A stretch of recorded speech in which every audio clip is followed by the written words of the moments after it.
afternoon, guys. What is going on? Welcome back. Yesterday we took off Sunday. It was actually Allie's shower, so we had to cart her around, unload and load. Lots of baby orientated stuff, which is good. We are getting close to baby A coming out. It is like 3-ish weeks, which brings me to the next point. Blowing up, you guys telling me about the call out challenge. We were invited back, so hopefully the time frame, maybe we can have baby have a week or two maybe, and then the call out challenge, so we have a little bit of time to spend. So it's all going to depend. Being at the call out challenge is all going to depend on when baby A decides to come say hello. So anyway, just to answer a lot of your questions right up front, because I've been getting blown up about the call out challenge. So we are doing everything possible. Allie has graciously given us the go ahead. As long as there's like a day in between there, two events, we're okay, we're good to go. And we will have this beast done for then. So it's gonna be a good time. Make sure you guys come out. I will keep you guys updated through Instagram and wherever else here that if we're gonna make it or not. So making it is the plan. Hopefully is definitely the plan. UCC shouldn't be a problem again. Really baby dependent. But anyway, we're back working on the 05. We have a couple more pieces back from powder coat. We have the Banks Monster Ram. Would you look at that? Got the black raised letters, trying to tie it all in together. We have the fleece fuel injection line bracket, which we've been waiting on so we can get the fuel lines situated, sorted out. I wanted to actually show you guys what we've been working on already since we've been here. Operation transmission cooler relocate is done. We rewired it. Let me scoot underneath here. Let me grab the light. It's a little dirty, but it is bolted in there. It is good to go. We extended all of the wiring. We just got to tidy it up a little bit, and then we can start running our new cooler lines to the front. We're actually going to run our fuel lines first. We did actually fill up the transfer case here just a couple seconds ago. That takes ATF plus 4, about 2 quarts, and that thing's full, maybe 2 1/4. But we got that filled up. We can, once the lines are ran, we can swap our trans pan out, get the transmission fluid filled up, get the cooler lines back here, get all the lines situated and orientated nicely.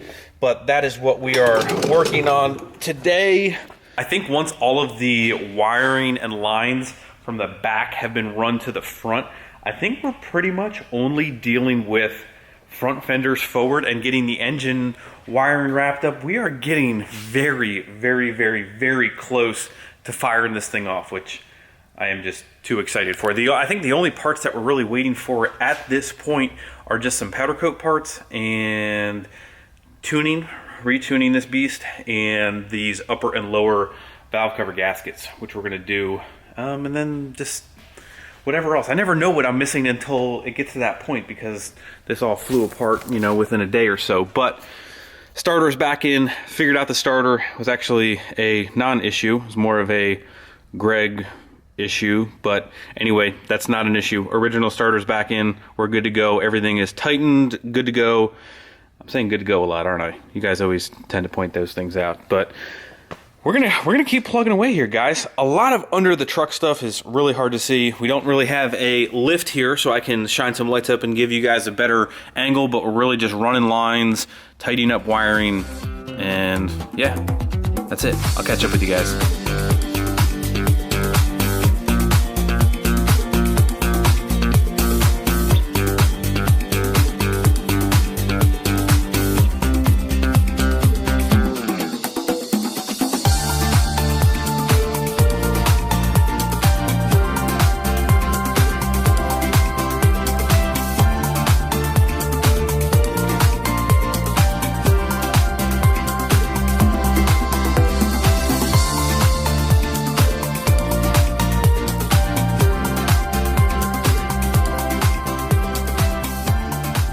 So got the single deep trans pan down. I'm going to show you a couple things back there before we swap to the powder coated double deep pan. Started running all of the fuel lines are now connected and done. Got the transmission, got one line run, but seeing that it's the cooler is all the way back there now and we're kind of starting from here, I got an additional 20-foot section to run both of those lines. Well, of course we get hosed. Get it? Haha, hosed. Ha, got it. I was banking on each section being like 10 feet. Well, it turns out one is 11, one's like 13, and we did not have enough left over from the fuel line that we were running, because the fuel lines were from here up to the engine. I was thinking maybe we'd have enough for those, but yes, just one more thing. So we need another 20-foot roll of half-inch push lock, which I'm going to try my best to get in as soon as possible. But we got the double deep transpan and a single deep. That is the difference right there. Now, Mr. Muldoon, who builds all of our transmissions here, he actually started switching to single deep pans. You can get still a double deep pan. These are both Magtech pans, but you can kind of see the difference right here. This is where on the driver's side your full manual linkage would then bolt to. I think it's these two bolts right here. So that linkage kind of bolts flat up against here. Well, you can kind of see on this one, you can kind of see this webbing here, which really gets in the way. You'd have to really try and grind that down. So again, the difference between the two, maybe this is still deeper, I believe, than your stock pan. This is, I think, obviously double deep, but the difference between the two, who knows? But we're not running a full manual build, and we had this from the additional transmission build from this truck, so we're going to use that. Now, next thing on the list I want to just chat about for 1 second is you have this paper / cork style gasket that, you know, you can run if you're good with them. They may not leak, but I don't know. I know you guys are going to ask. This was just a filter kit that I had, but this is kind of like the differential cover gaskets, the reusable ones that have the wires in them. That's what this is. This is like a really nice thick plastic with rubber. You can kind of see all the rubber inlets on it. I mean, I say this now, knock on the 05, but I've never had a gasket like this leak on me. So we're going to go back with this style gasket. Nothing wrong with these. I'm sure people have used these and there's no problem, but I'm going to be using this one. Who knows, maybe I'm wrong, but we got the sensor in, got the drain plug in. We are now ready to pop this baby on. Seeing that we ran into that hose issue, we will not fill up the trans, but we'll be ready to. We just got to make one quick line, kind of tidy up all the lines underneath there, and then we'll be done. So we're going to go ahead, bolt this up, and move to something else.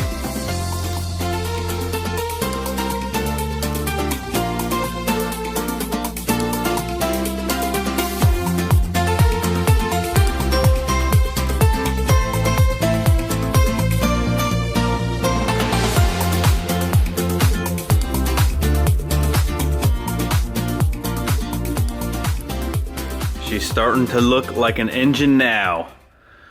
Fuel rail, fuel lines, all complete, all tight. Got the line from the pump going to the sensor, back around there to the back of the rail. Got that all tightened up. Everything looks good. Got the main CP3 line coming from the bottom CP3 up there, all tight. So that is a complete installation on the Fleece dual pump kit. You can kind of see all of the aspects of it. Got the rail pressure sensor plugged in there.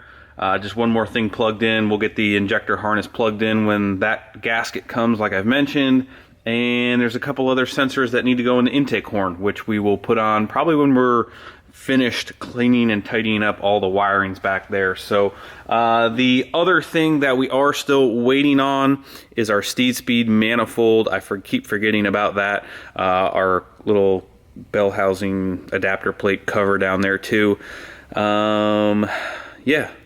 But we're waiting on the manifold. The manifold is a big thing. That way we can get all the feeds, drains, turbo on there. Be good to go.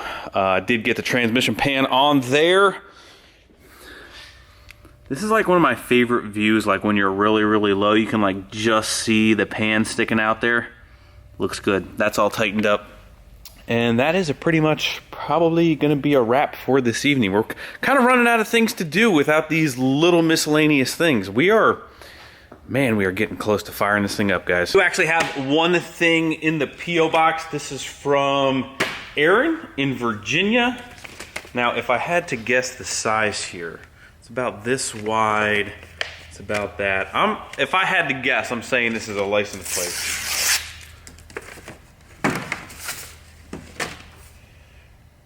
Greg, I love your channel and content. I wanted to start some decor for your garage. Please do not put it on any vehicle street driven. I'm not sure how legal it would be to do this.